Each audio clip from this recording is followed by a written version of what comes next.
El plantejament de l'exposició de Marga Ximénez, per a mi al començament va ser el més difícil perquè ella té una trajectòria molt llarga i a més plena d'obres magnífiques. Com que no es tractava de fer una mostra antològica, el que finalment vaig decidir és fer una exposició de la producció de la Marga des de començaments del segle, des de l'any 2000 fins ara. I aquí he fet una tria d'obres que fossin les més representatives dels discursos que ella més ha treballat, com és tot el que seria l'esfera pública i el que passa en l'esfera pública i després el que passa en l'esfera privada. És a dir, que hi ha com una metàfora, no? Que comences en un espai més obert i a mesura que t'endinses en l'exposició parles més de tot el que passa en l'àmbit privat. Ella està molt preocupada per tot el tema de les injustícies socials, sobretot les que tenen a veure amb la violència sobre els éssers més fràgils.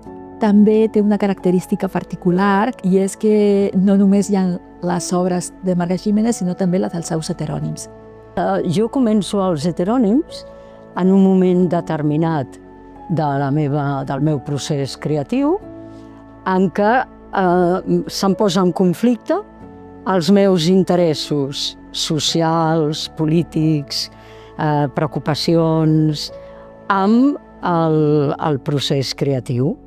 No m'encaixava el que jo pensava amb el que estava fent. Jo estava fent una obra en què venia encara d'un procés d'investigació del propi llenguatge tapisser i tal, que jo ja l'havia portat fins a l'escultura, però em torna a venir a la memòria el meu interès per Fernando Pessoa i tota la seva història dels heterònims.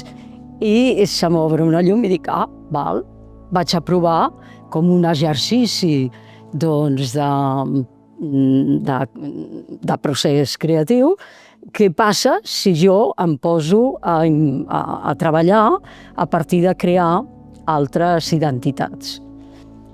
Les meves obres sempre les construeixo a partir, sempre, amb tot. Això és com la base de tot.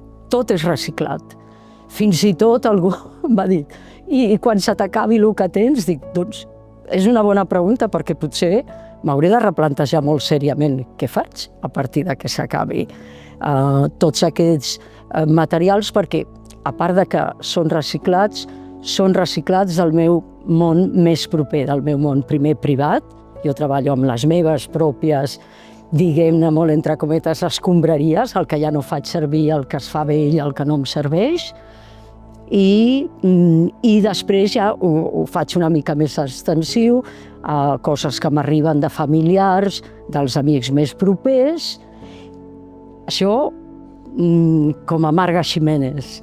Si ho faig més extensiu als heterònims, aquest reciclatge surt al carrer, com per exemple la Yuki-Maro, que només treballa amb cartrons que troba per al seu barri.